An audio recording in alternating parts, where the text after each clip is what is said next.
this is one subject that I feel like nobody really covers, because the divorce can feel a lot like grieving. And from my personal experience, one thing that I really struggled with is my identity, because in my marriage, I was a wife, right? Like I was all of these things. And I defined a lot of who I was based off of being married. And post divorce, you go through this process of redefining who you are and your identity. But there's also a part of you that wants to hold on to the old identity. So there is a lot of grieving that happens in the process, and not just grieving your spouse, which obviously, yes, that comes natural, grieving your spouse or grieving the relationship, right? Because you shared so much of your life with that person. So I think that that comes natural, but the identity part is something that happens that I feel like is very it's a very challenging part of the journey.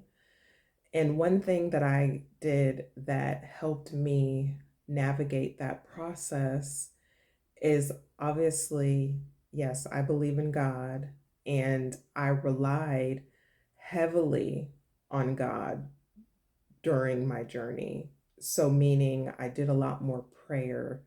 I tried to build my connection with God, with Source, and I did a lot of journaling because I wanted to filter or allow those emotions to pass through me. And I encourage anyone who's going through anything similar to allow the emotions to pass through you, meaning feel them, acknowledge them, and release them. And the release process can look different depending on the person, right? Like that could mean, you have to do it maybe a few times to fully release. That may mean going to therapy. It may mean journaling. It may mean going out in nature and doing some of the things that bring you joy. Like there's a lot of things that you can do that will help you to release those emotions. Um, and that's definitely a very crucial step. And then also a very important part of the journey is remembering who you are or redefining who you are. And that can be used interchangeably. And the reason being is because I do feel like when you are in a marriage, there's a part of you that becomes lost. And I don't know how that happens. And maybe I'll make, a separate video talking about that specifically.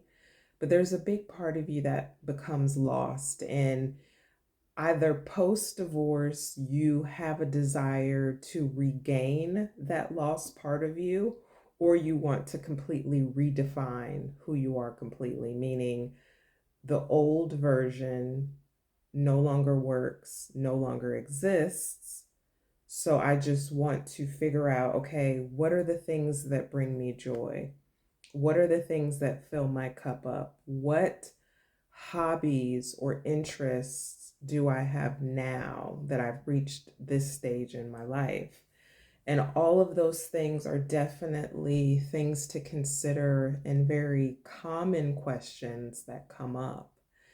And my advice to anyone going through anything similar is to be kind to yourself, be gentle, and allow yourself to navigate this process and feel all of the things that you are feeling.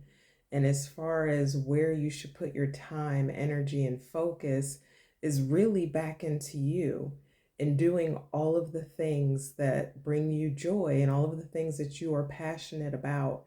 And if you don't know where to start, it's okay. It's okay. Just start. Put one foot in front of the other. Do something that brings a smile to your face.